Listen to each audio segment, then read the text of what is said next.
to be playing Sega Genesis with bros. Now I'm gaming with some folks on the other side the globe. Used to go through a label if you trying to blow. Now people got more. Welcome to 3 Count Commentaries. Today we're going to be talking about Slammiversary, Impact Wrestling from June 19th, 2022. So, this was a show of tributes to Impact in their 20 years of history. For the record, Impact lasted longer than ECW and longer than WCW. In fact, I think they might have lasted almost twice as long as ECW. ECW was founded, I think, in 1992 or 1993, and by 2001 they were gone. So TNA has almost doubled the amount of time in its existence than ECW. That being said, it has like a quarter of the cultural significance of ECW or WCW. It's the definition of slow and steady wins the race. You know, it wasn't. Impact had its time in the sun for a little while when it was, you know, a really hot promotion that was fresh and it was doing a lot of different things. And then it kind of hit a certain stride. And I think since 2017, I saw somebody say that Impact doesn't even run live shows anymore. That they, since Anthem purchased them, they have not run a live show on Impact since. So, of course, it's been considered sort of a zombie brand for the last 4 years or so, since at least 2017 when Anthem purchased it. And a lot of the top stars had already gone. Hogan was gone. Bischoff was gone. You know, and then it became the home of places where you first saw Phoenix outside of Lucha Underground and Pentagon outside of Lucha Underground. It was a place for Lashley and Drew McIntyre and those kind of guys and Eli Drake to really get over. And those were the dark days of TNA because those were like the Destination America and Pop years. You know, nobody's favorite versions of Impact / TNA are the Destination America or Pop years. You know, like everybody looks at those at that time and says, ugh, that sucked. It's all about the, you know, the Fox Sports Net days and the Spike TV days. But I give Impact credit, you know. They never had an NWO. They didn't have a Revolution. They just did fairly solid pro wrestling. They did some outrageous storylines. One of the reasons why TNA was able to last so long is because it was a true alternative to WWE. But the problem is it never had an identity. People kept yanking TNA back and forth. Like, look how many times they went back to the 6-sided ring after they got rid of it. They got rid of it, then they went back to it, and they got rid of it again. They didn't know what they wanted to be, you know, and it became that. Well, we don't know if it's traditional pro wrestling, but it's not traditional pro wrestling. It was unique at first with the 6-sided ring, and then, you know, that was taken away. Bischoff and Hogan thought it was kind of gimmicky, and the boys hated it, for the record. I know a lot of people just keep forgetting that part, but that's the most important part, is the boys didn't want to take bumps in that ring. They hated it. So they wanted to get rid of the gimmicky ring, but that was what TNA hardcores liked. They wanted the sort of gimmicky 6-sided ring. They wanted the 6 sides of steel and that kind of stuff. I personally didn't mind watching TNA. I enjoyed it. I've been watching TNA since 2014. Well, 2004, rather. I'm sorry, not 2014. Maybe not 2004, maybe 2005. Because I think I started watching TNA around the same time I started watching wrestling again. So it might have been 2005. It's a decent to good product. A lot of indie guys, you know, they did, again, traditional pro wrestling, but they didn't try to burn themselves out. You know, there would be things that will occasionally flare up in TNA. The X Division, Samoa Joe would be one of those things. You know, they were hot for a little while because Christian jumped over and Kurt Angle jumped over, and that was a good thing. You know, Lashley, McIntyre, the Knockouts division. They did some really good stuff, and there's room for really good traditional pro wrestling for a long time. Where it's just, you know, doing everything that WWE and every other wrestling promotion does, just a little bit different, as Booker T says. But to be quite honest, I was never really a fan of a lot of the stuff that we saw on this show. For instance, they reintroduced the Queen of the Mountain. They introduced that. It's a new concept, but it's a twist on the King of the Mountain match. I've never been a fan of the King of the Mountain match. I've never been a fan of the Reverse Battle Royal. I've never been a fan of Ultimate X, or, whatever those climbing matches that they had to climb beams and stuff. I'm just never a fan of that kind of stuff. But TNA hardcores, they like that kind of stuff. So this whole show was a love letter to TNA fans who have been there for 20 years. I've been there for a long time watching, but I've just kind of been an LOL TNA guy because I like wrestling. I just watch wrestling. So I watched TNA. I watched it was on Destination. I watched it was on Pop. I watch it now. I'm one of the few people who watch it now. I just don't have time to review it anymore. But it's a very interesting thing, to see that Impact lasted so long. Especially since, there's literally an article that Dave Meltzer wrote. And it was in 2017. It says, Justin Barrasso of Sports Illustrated reported Wednesday, this is Meltzer talking, that with Anthem losing significant money, sources close to the situation say Anthem is ready to pull out of running a wrestling company and is ready to sell. Sources in the company denied that, but that type of story is always going to be denied until it happens for obvious morale reasons. And also because even those at the top would not be in the loop on a sale. As noted in the Observer newsletter last week, the company's inability to get a new U.S. television deal is hurting them because it's clear that the company can't grow financially while on Pop TV. And the current situation doesn't appear to have any other way to make money. After testing the waters with 3 Northeast shows, one of which was canceled and neither of the other 2's drew well, no future house shows are on the schedule, nor is anything past the television tapings in November after Bound for Glory. The creative has improved under Jarrett, particularly the quality of the show stemming from the last television tapings. Most of the damage was done prior to his return. But the new storylines haven't led to any kind of ratings increase. In the big picture, that's a moot point with GFW having signed with Pop for another year, ensuring they have television. However, they aren't going to be able to make any serious money off of it. So from a business standpoint, things will remain tough. This was written in 2017 by Dave Meltzer.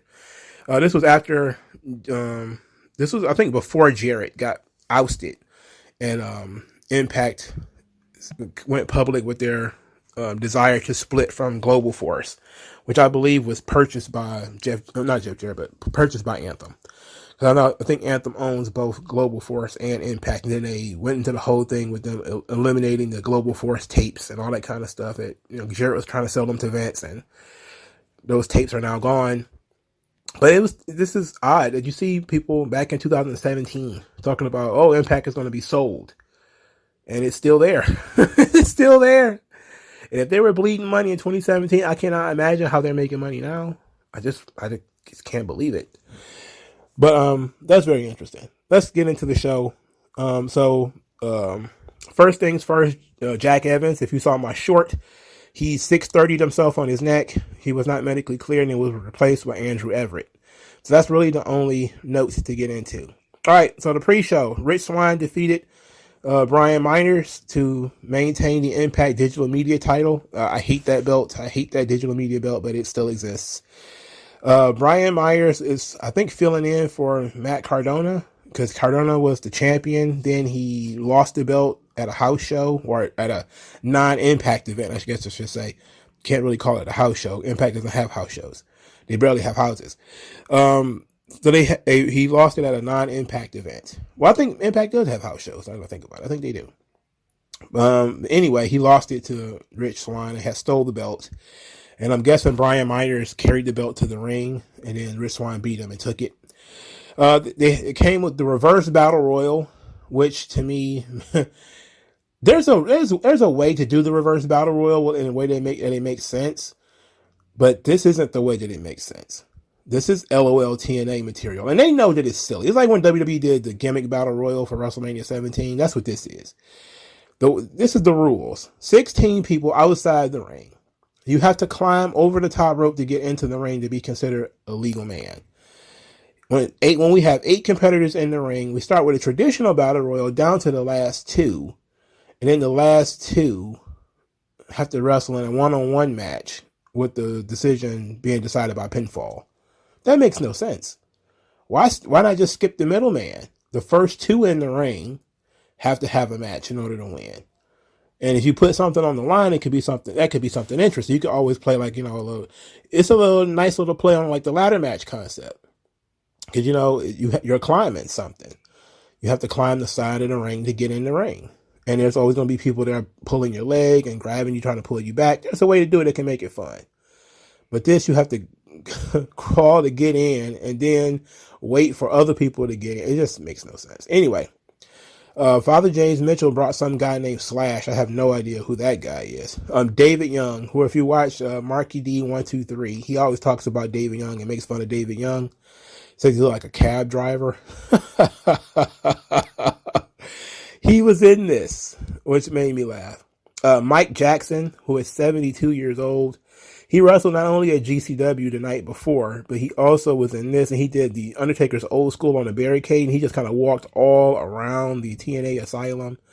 It took literally forever, but it was kind of a funny spot.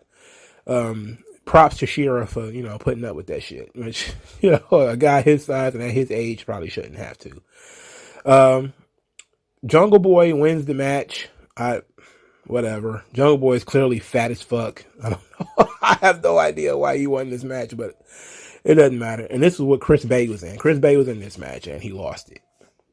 So that goes to show with Chris Bay, what they think about him. All right, so match one on the main card, Ultimate X, Trey Miguel versus Ace Austin versus Andrew Everett versus Kenny King versus Alex Kane versus Speedball Mike Bailey. This is where you have to climb the side of the you have to climb the trip wires or the sort of wires above the ring, and you have to get the belt as it hangs in the middle of an X. The winner was Speedball Mike Bailey. I don't like Mike Bailey. He's boring. And to me, like, it's very weird that it's hard to get into Impact because they keep switching the titles. Like, it felt like Ace Austin was just really getting any kind of momentum, and then they snatched the belt from him. It's like I felt like he just won it at the last event. Like he won the title, he did little to nothing. He went over to Japan for a while. He joined Bullet Club. Then he came back and he lost the title. I was like, huh? No feuds, no lengthy title run, nothing. He just lost it to Mike Bailey. And I know that Mike Bailey is a guy that a lot of people like. He's a feel-good story because I think he said he was banned from the United States for 5 years or something like that. I don't care if he was banned for 15 years. I find him to be boring with no personality whatsoever. Didn't see why he needed to win this match. So but he won. So I was kind of like, man, it's hard to get into anybody. It seems like you're just giving this belt away. The thing is ice cold. It's not hot. It's not a hot belt. Like, it makes no sense to do this, but they did it anyway. Cause I guess, being over with the indie marks is their thing. It's like, no, you could at least put the belt back on Trey and let them feud with somebody, build up storylines, tell stories. For Christ's sake, Mike Bailey can barely talk. I don't know, man. Motor City Machine Guns cut a promo. They talked about redefining tag team wrestling and defending the honor of Impact. They're one of their partners, Kazarian. He said that everybody's in a celebratory mood because that's what this show is about, celebrating 20 years of Impact.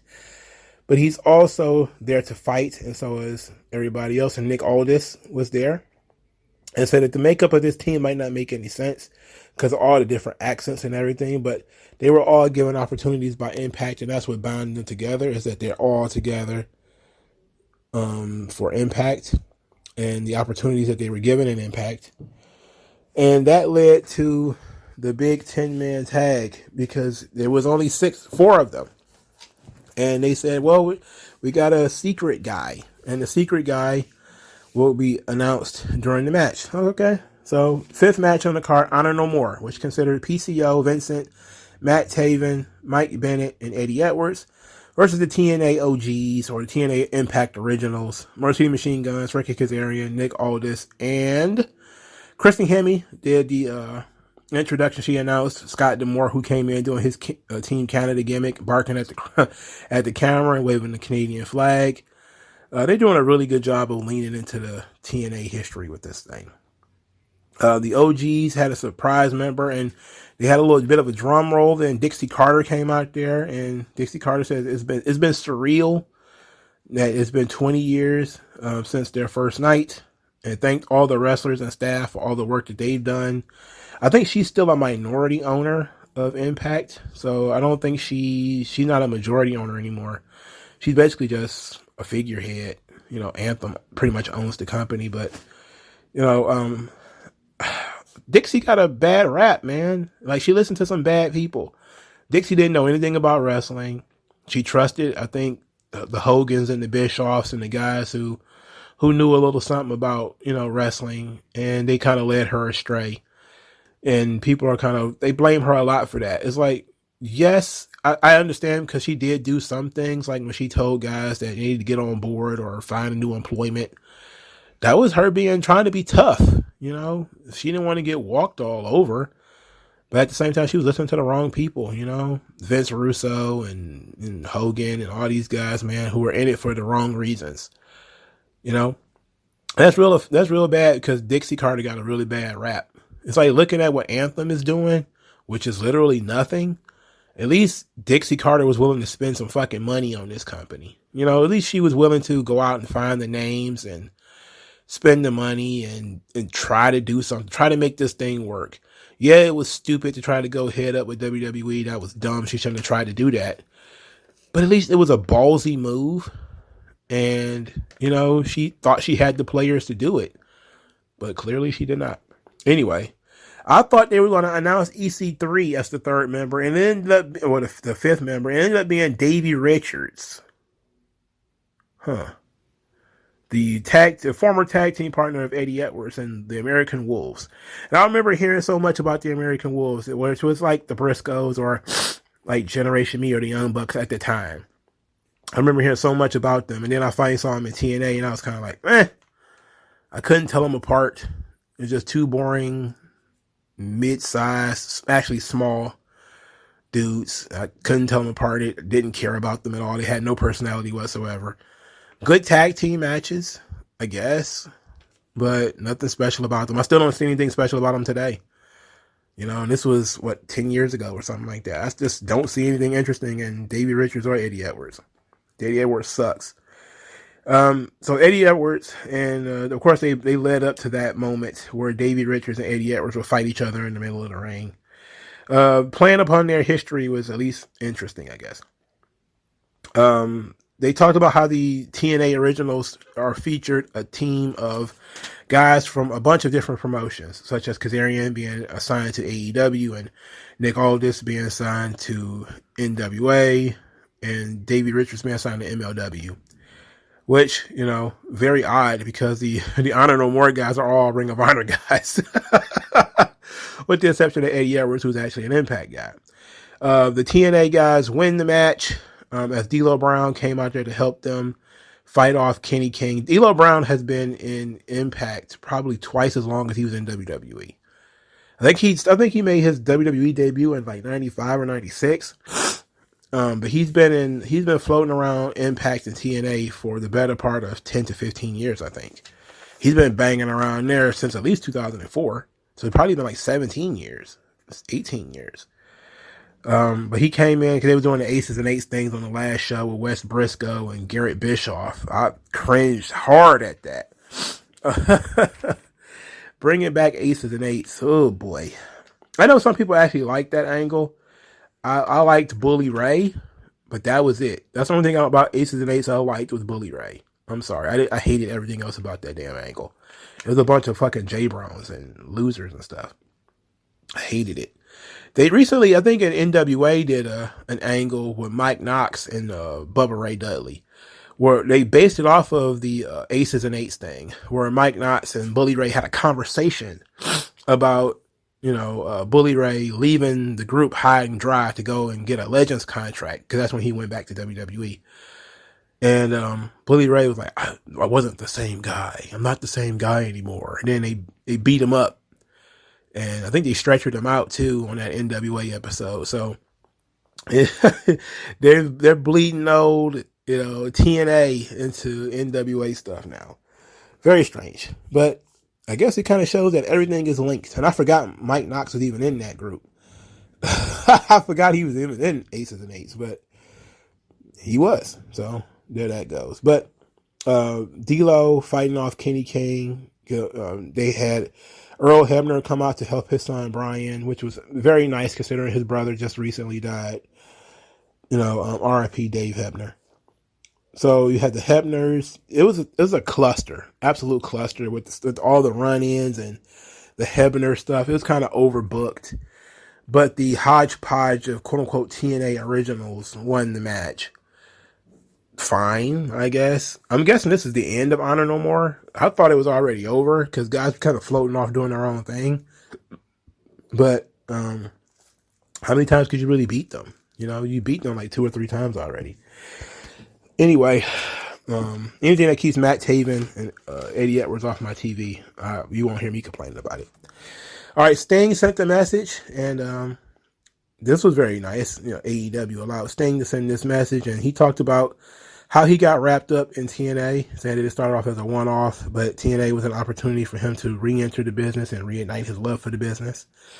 And it gave him an opportunity to do different things. And he says people remember the Joker Sting, and he had a good time doing it.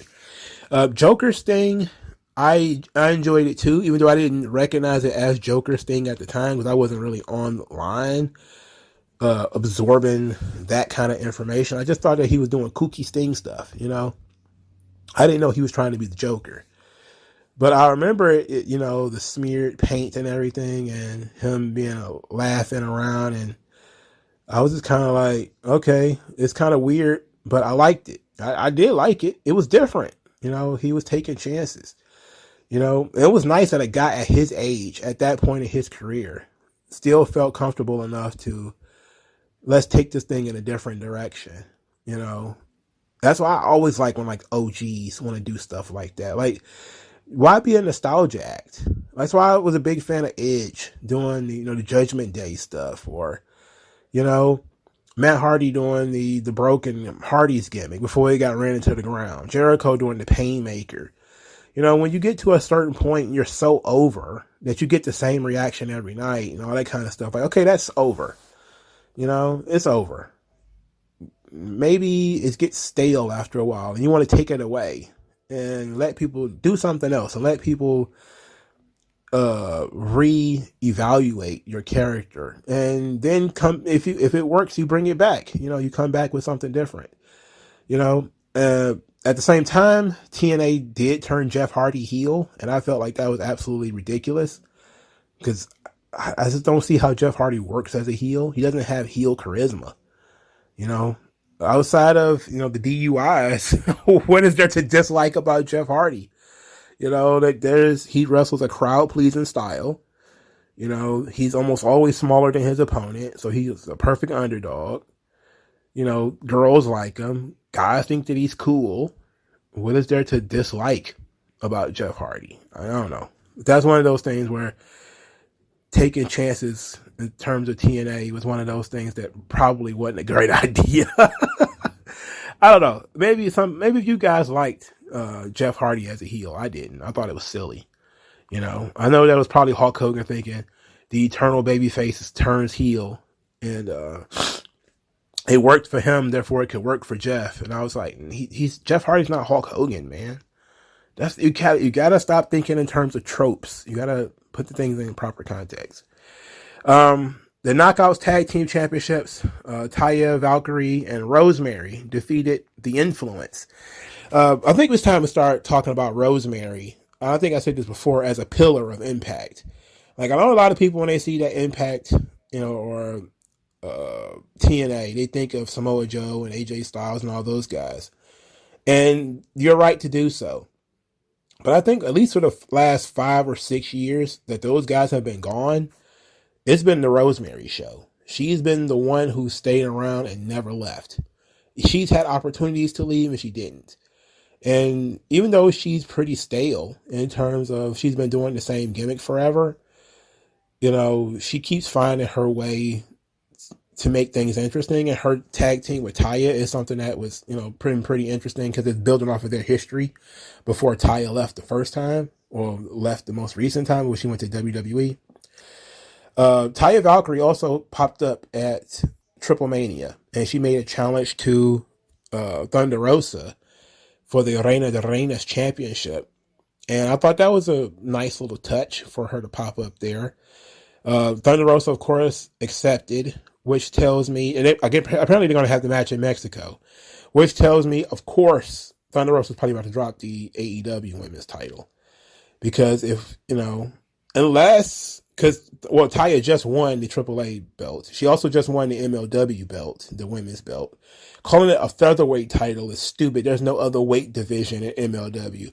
That means no matter how big or how small you are, you're a featherweight in terms of the women's title in MLW. So it's stupid to call it the featherweight belt. It's the women's title, and she just won that too. So Taya is technically a champ. And, Thunder Rosa has a more important title, which is the AEW women's belt. So, it's going to be very interesting to see how that gets booked. Is Court Bauer going to complain if Thunder Rosa beats Taya, who is his champion? I guess if nobody knows it, but she's been talking about it, that's going to be odd. And it's certainly not going to be a thing where I think Tony Khan, is he really going to let Thunder Rosa go to Mexico and get beat? Even if she's not the champion anymore, he's still going to be in control of her bookings. Good. I don't know. It ought to be a fun match regardless. The politics of it, we'll figure that out when we get there, but it ought to be a fun match regardless. I'm looking forward to it. Kurt Angle sent a video message as well. He also said that TNA gave him an opportunity when he needed one, and he needed a little break from WWE. And he talked about the great matches that he had with all the boys, such as AJ Styles and Samoa Joe, and wants to tip his hat to another 20 years of Impact. Very nice. And I think that Kurt Angle is officially a TNA guy, if you ask me. He was in TNA for a long time. He was, Mr. TNA for a long time. And to me, Kurt Angle is basically a TNA guy more than a WWE guy. WWE recruited him. WWE trained him. But he was in TNA for like twice as long as he was in WWE. And he is a core member of TNA. He's not a core member of WWE. You can't write WWE history without Kurt Angle. Not completely anyway. But you can absolutely barely tell the story of TNA without Kurt Angle. Because Kurt Angle going to TNA is what legitimized the company. That's what made a lot of people say, oh shit, this is serious. Because he's a top guy. He's jumping shit. Similar to Danielson and Punk going to AEW. Angle going over there to TNA completely changed the company. It changed how people viewed it. They always seemed like the low, along the same lines of the independents, because they had some of the same guys like Joe and Styles and Chris Sabin and Alex Shelley. Those guys worked all the independents. But then you had Kurt Angle. And you're like, whoa, this is a legitimate star, a dude we saw at WrestleMania. And then Christian was another one. You're like, whoa. On a lower level, of course, the Christian never got as far as Angle did. So it was different, man. He took TNA to the next level. So I consider him a TNA guy. Monsters Ball match was third. Moose versus Sami Callihan. Not a big fan of Sami Callihan. Monsters Ball is just a hardcore match. It is what it is. They did this gimmick where Moose and Sami Zayn have been locked in a dark room with no food or water for 24 hours. And they finally let them out, and neither one of them can fucking see. Well, Sami Callihan was in there going crazy, apparently, while Moose was, sitting in the dark, complaining about not being able to see. And then as soon as they open the door, he's covering his eyes like he's been lost at sea for 400 years or something like that. He even stole some water from the crowd to drink it to kind of continue the gimmick which was nice. That was a nice touch on the gimmick. They did a lot of hardcore stuff. Moose tried for a spear. Sami Callihan dodged it, put a garbage pail there, and he speared himself into the garbage pail. The finish came after a cactus pile driver, which is the underoos snatched up the the wedgie driver, as we used to call it back in the day. He got a 2 count, and then Moose powered up, hulked up. This led Sami Callihan to hit him with a barbed wire baseball bat. Then he did the power driver again for the pin. So Sami Callihan regains his revenge on Moose for breaking his leg so many months ago. And it was okay. I'm not a big fan of either one of these guys. But the story at least dictated these two dudes to have a violent match. I just wonder if the feud is over. Why would it be over? I don't know. Next up was for the Impact Tag Team Championship, the Good Brothers versus the Briscoes. This is coming off the heels of the Briscoes and the Good Brothers doing a stylized fight scene, almost like I wouldn't say a cinematic match, but it was kind of a cinematic fight scene between the Briscoes and the Good Brothers on the farm of the Briscoes. And it was fun. This was on an episode of Impact recently where the Good Brothers went to their farm and beat them up.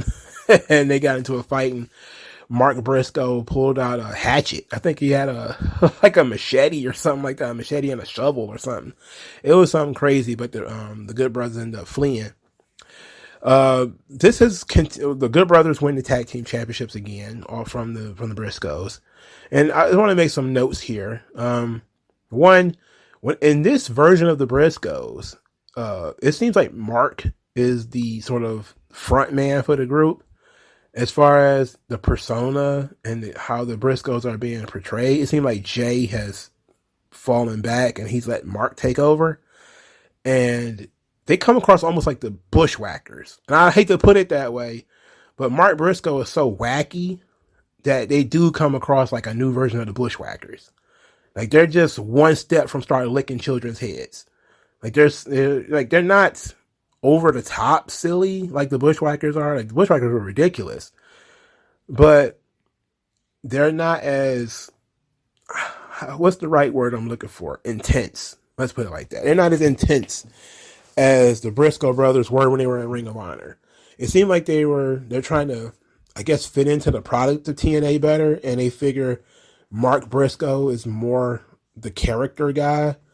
Jay is more the tough guy, the intense guy. And that's the version of the Briscoes I've always liked best, is where Jay does the tough talking and Mark just kind of backs him up, rather than Mark being all silly and wild and, with the missing teeth and everything. And I'm just kind of like, ooh, like they're not quite a comedy act. Maybe that's why I said maybe the Bushwhackers probably wouldn't be the best comparison, because they're not a comedy act. Don't get me wrong. But they're not as intense as they were. Another pattern that I noticed here is that with the Impact Tag Team titles, it's almost the exact same problem as we had the X Division belt. The Briscoes didn't get a chance to get a run. They came in, won the titles immediately, had the titles for one taping, or maybe a taping and a half, and then they lose them back to the Good Brothers. They literally did this with Juice Robinson and David Finlay, where they came in, those guys won the belts immediately. They were there for a taping or two. And since they taped like a month in advance or something like that, so they basically was there for a month with the belts. And then they dropped them right back to the Good Brothers. Then the Good Brothers lose them to whomever. And then they have them for a taping or two. And then the Good Brothers just win them right back. It seems like the Good Brothers are the only team that's actually staying around. So they're the only team that wins the titles right back. There's no tag team division in Impact, which is ironic, considering the next segment is after the Good Brothers and the Briscoes, after they have their match. America's Most Wanted. They reunited and they come out. I thought they're like, okay, are they going to challenge them? That ought to be fun. Fat ass Chris Harris is there. Braden Walker.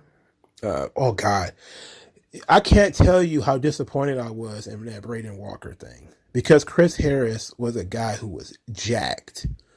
He looked phenomenal during his entire time in early TNA. He looked great. Soon as he goes to WWE, he gets fat. And I heard he had gotten injured or something like that. He couldn't work out, or he wasn't working out, or maybe he was on the roids and he got off of that stuff and he just ballooned. I don't know what it was, but he wasn't on that roster for 2 weeks, I think, before he got canned. And rightfully so. Rightfully so. The guy looked great before he signed his WWE contract, and he came back looking like shit. And now he's still kind of out of shape. And I figured, okay, I guess they're not wrestling. You know, I know Chris Harris was on Impact a couple of weeks ago, but I was like, boy, he's still kind of got the punch. Anyway, James Storm got the microphone, said that down there in Tennessee, they're all about fighting and drinking. And since the boys are done fighting, it's time to have a few drinks. And he says, but before they have their drinks, he wants to say that he always appreciated TNA because tag team wrestling always thrived in TNA. And all of them agreed, and they had a drink. I'm like, all right, sweet. You know, that was not too bad. I just wish they had a tag team division in TNA and not just, oh, these guys are going to be here for a spell, make them the tag team champions, and then take the belts off of them and put them back on the Good Brothers. That's not solid. But they're going to be like 42-time tag team champions by the end of next year, because they're going to keep bringing tag teams in to beat the Good Brothers, and then they're going to have the tag teams come back later. All right. They had a tribute for Mike Tenay and Don West, which was absolutely fantastic. They said that these two guys were like family and friends, and they are the embodiment of TNA. I love that, because we know that Don West is having health issues, and Mike Tenay hasn't been on TV in years. You know, it would have been nice for him to be there in person, but maybe he couldn't be. But those two guys are the voices of TNA, as far as I can tell. You know, those two guys were the voices of TNA. And whenever I still watch the old TNA pay-per-views on YouTube when they upload them, and it's, you know, to have that sort of relationship where those two guys are just there all the time, you do build a camaraderie with them. They do become like friends almost. That's kind of how JR and the King was, you know, and I think that an underrated reason why people don't like WWE is because of how they forced Jim Ross off of commentary. Like, nobody really says that, but that's something to really consider, is that WWE thought Jim Ross was getting old, the Bell's palsy was getting bad, and long before he was ready to go, Vince was trying to force Michael Cole on people, and trying to force Tom Phillips on you, and you know, that other goober, what's his name, Josh Matthews. You know, they were trying to force these guys, and people still wanted Jim Ross. And that's the one thing AEW did, is they still have Jim Ross there. He's not the lead guy anymore. He can't do that, but he's still there in a symbolic role. And that builds some goodwill. When WWE is constantly trying to force people onto you, whether it's in the ring or on commentary or whatever, the revolving door of commentators and ringside announcers, and it's like this whole thing, you never really get a chance to get a sense of who these people are and what they do or anything like that. As opposed to when I was a kid, you know, Mean Gene Okerlund had his thing, and I knew, you know, Mean Gene Okerlund. I got to know him. You know, we got to see how he interacts with other people and stuff like that. Same thing with Jesse the Body Ventura and Bobby the Brain Heenan. That's what makes people iconic. You know, that's WWE doesn't seem to understand that anymore. It's all corporate horseshit where, you know, this guy has a nice looking face, so we're going to put him on commentary, and, you know, that's about it. It's like, this is horseshit, you know? That's the one thing I liked about Mauro Ranallo. Like, I didn't think Mauro Ranallo was great. I thought he brought an energy to the product, and that was different, and was something that was new, and something that people liked. People liked his energy in NXT. It was different. You know, it was a different style. But it was energetic. It reminded them a lot of Vince McMahon. because Vince was very energetic. He wasn't a great play-by-play guy because he didn't know the move set, but he knew the storylines because, hell, he was writing them. So he did know the storylines. He knew how to get a character over. He knew how to use, the adjectives in order to get people over, call people resilient, flamboyant, things that stuck. And it was the same thing with Jim Ross when he used to use his old timey-wimey slobber knocker, taking them back, behind the woodshed, slobber knocker, that kind of stuff. It stuck with people because you gave it time. But now, Michael Cole's, all his stuff is canned. It doesn't have the same feel as even Vince or Gorilla Monsoon or Bobby the Brain Heenan or none of those guys. And TNA, to their credit, it wasn't until recently, it wasn't the last couple of years, that they changed the commentary team. And they've had to change the commentary team a couple of times since, because Josh Matthews is awful. He is absolutely terrible. But they hung on to him for far too long, But it's always something when you have, familiar voices who know your product. Like Michael Cole, for some people, they really like him. Some people really like Michael Cole. I cannot stand the man. I think he's whack. But that's me. I grew up on Jim Ross and Gorilla Monsoon. But, it's always nice for them to show some love and respect to pillars of the company. And I think that Don West, with his energy, really made the product feel, exciting and fun, even though he was just kind of yelling weird stuff all the time. And Mike Tenay knew the product because he knew the guys, He was a better version of Excalibur. Excalibur knows the talent, but he jabbers incessantly all the time. He's a know-it-all. He knows too much. Mike Tenay knows when not to know things, But Excalibur is constantly trying to explain to you who this guy is, instead of, just letting you sit in mystery for a little while. But I like those guys, so they're great. AJ Styles actually made an appearance. He thanked WWE for letting him to make that appearance, but he talked about happy anniversary to Impact. Then he says that Impact gave him an opportunity, which is something that everybody said, essentially. And he had a lot of great matches with a lot of great talent, but, the match that stands out, the one that transcended wrestling, was AJ Styles, Christopher Daniels, and Samoa Joe. And he says it wasn't about, the X Division wasn't about size. It was about no limits, about going out there, doing the best you can, and breaking down barriers. And that's what he felt like they did in Impact.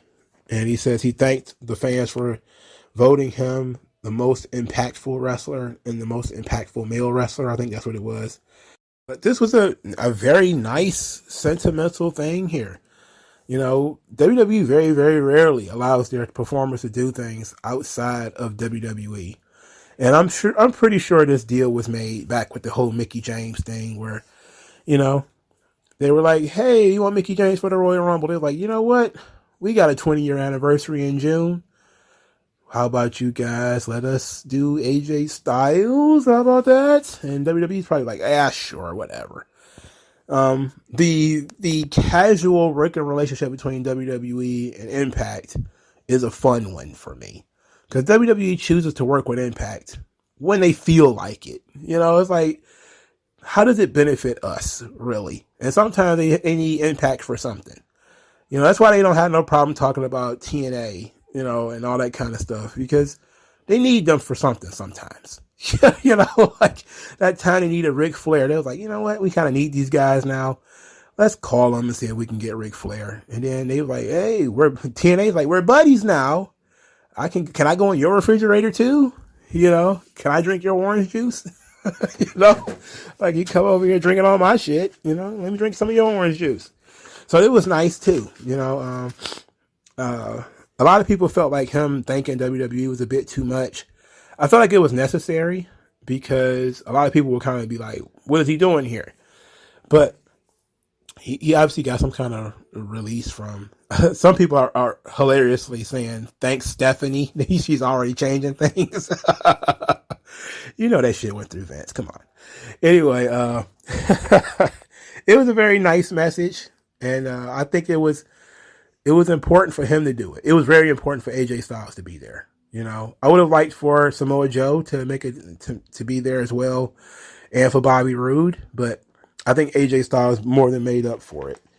All right, Queen of the Mountain match. Tasha Steelz versus Jordynne Grace versus Deonna Purrazzo versus Mia Yim versus Chelsea Green with Mickie James as a special enforcer. So Mickie James as special enforcer is her job to enforce the rules. So when Savannah Evans kept trying to interfere, she was in the way. When Tasha Steelz refused to go into the pod, Mickie James forced her to go into the pod. So it was that kind of thing. That's what her job was. I think it was very smart for them not to put Mickie in this match, to let the young girls shine a little bit. Watching this match, you would not think that Tasha Steelz was the champion, because it seemed like everybody who became eligible beat Tasha Steelz in some way. She was tapping out and getting pinned constantly in this fucking match. Jordynne Grace wins. Weird decision, because Tasha Steelz had barely gotten started as it kind of cut her legs off from underneath her. It's like Tasha Steelz was finally starting to build up some momentum. She probably had a feud and a half with the title, and now we're giving it to Jordynne Grace. Look, Jordynne Grace has gotten herself into some really great shape. She's no longer fat. She is now muscular. Her back is like something. She's very compact. She's like Taz now, where, she's a little chubby because she was chubby, but now is mostly muscle. But I'm not so sure, to go back to my original thought, that Jordynne Grace even needs this, because she has done pretty much everything in Impact already. She's already been Knockouts Tag Champ. She's already been Knockouts Champ. She was, I think she was fighting for the Digital Media Belt. She's been the X Division Champion, I think. She's done a lot. And I feel like Jordynne Grace was probably, hanging around Impact a little too long. But, she's one of those people that probably wouldn't even get a shot in AEW or something like that. WWE, maybe. But, she doesn't seem like the kind of person that would even go there. So we're talking about maybe going to AEW or something. I just felt like, she's kind of been playing in this pool for a long time, I don't know. Maybe she likes being in Impact. Shit. It's probably better for her schedule. But I don't know. I'm not going to pretend to know. But they did a storyline. They continued the storyline between Mickie James and Chelsea Green in this, by Mickie James snatching Chelsea Green when she had an opportunity to win. She pulled Chelsea Green off the ladder, fucked her over. So I guess we're going to continue that storyline, which is fine with me, because they really haven't had a blow-off match yet. But it was another situation in which I felt like they switched the title too soon. I just felt like it was too soon to take the title off of Tasha. Maybe Tasha shouldn't have been champion in the first place. That's one question that you could ask. Should she even been champion in the first place? But ultimately, putting the belt on Jordynne Grace, I don't know. It feels like a retread to me. And what the hell is Masha Slamovich winning all these matches for if she's not going to be a title contender? And maybe that's why Jordynne Grace has the belt, is that it'll be somebody for Masha Slamovich to have a match with. But to me, it seemed like it would have been more apropos to have Masha Slamovich take the belt from Tasha Steelz and then have somebody else, somebody strong like a Jordynne Grace, actually chase her. But until maybe that's what they'll do. Maybe they'll have Masha Slamovich beat Jordynne Grace for the belt. I don't know. But Jordynne Grace is the champion now. Weird decision, odd decision. I hate the reverse ladder match. I hate that there's so many gimmicks. The gimmick being you have to pin somebody in the match, then they have to go into a penalty pod, they have to be in there for 2 minutes, then you have to grab the belt. Well, first of all, find the belt, grab the belt, raise the belt. That's just too much. It's like, are we playing, is this like an RPG? Why are there so many rules to this? It's very, very strange. All right, the main event was for the Impact World title of Josh Alexander versus Eric Young. This match was basically a love letter to all of the former Impact World Champions, because you got angle slams in this, black hole slams in this, ankle locks. You got a Styles clash. Eric Young hit Josh Alexander with a guitar at one point. They just broke out all the former Impact World Champions moves. and basically, showing the 20-year history of Impact. That was nice. At the same time, though, I think we all have to be honest with ourselves. Eric Young has zero business being in the pay-per-view main event. No business. To me, he's not a pay-per-view main event act. If this was on TV or something like that, okay. But as far as a $20 pay-per-view, no. Eric Young, no. To me, he has never been a main event wrestler. Never. And I guess the reason you put him in this position is because of his tenure in TNA. He was one of the guys that was there at the beginning. And you want to kind of have a wink and a nod at a guy who's been there from the beginning. And I know you don't have a lot of those guys. You don't have a lot of access to some of those guys. But Eric Young, man, I'm sorry. I can't do it. I don't buy it. Like if James Storm was going to be here, I would rather it be James Storm personally. I know that, Eric Young has been a top level guy more recently than James Storm, but I think people would have bought it more and been more interested if it was a guy like James Storm, who is more pushed in TNA than Eric Young. Eric Young was a guy who kind of just outlasted everybody. He ended up becoming world champion because everybody great left. Everybody who was really awesome left, and all you were left with was Eric Young. And then even when they were doing that, they were just aping WWE's thing with Daniel Bryan. And then he never really broke through, never really got over. But he's a guy that's liked by the office, so he gets the spot, I guess. And that's not to diss Eric Young too hard, but I think it's pretty obvious to anybody with a pair of fucking eyeballs that Eric Young isn't a main event act, And for some people, Josh Alexander isn't either. And that's a tough call. But my thing is, you can have a sort of waffling champion on top if you have a stronger undercard. That's what the old WWF model, where, you had on top, you had Bob Backlund, who was not really a great draw, but you put Jimmy Snuka underneath him or Sergeant Slaughter or somebody like that, and there's your draw. They can be the top guy in a personal feud or something. But Impact doesn't even have that really going for themselves right now, is they don't really have any top guys that are in personal feuds really trying to hustle to get over. They don't really have that. And they keep switching all the other titles before the champion can even really get any momentum. So the X Division title is cold. The women's title is cold. The tag team title is cold. It's like, it's not good. The booking of the show was, let's just switch all the fucking belts. Cause I think that's what I think they switched every single title except for the world title and the digital media belt. They switched every fucking belt, So I'm pretty sure TNA hardcores liked the show because they liked the gimmicks. To me, it was too many multiple man matches, too many 6 people here, 5 people there. It was too much of that shit, It was just, I prefer one-on-one matches, I prefer my ladder matches without pinfalls in them, That's just me. But overall, I had fun with the show, though. Fun memories, fun time. Didn't hate the show. Just, it was okay. It was a nice little nostalgia run, But I enjoy watching Impact anyway. I just don't love it as much as some of the other fans do. But let me know what you guys think. Like, share, subscribe. I'll talk to you guys later, man. Peace.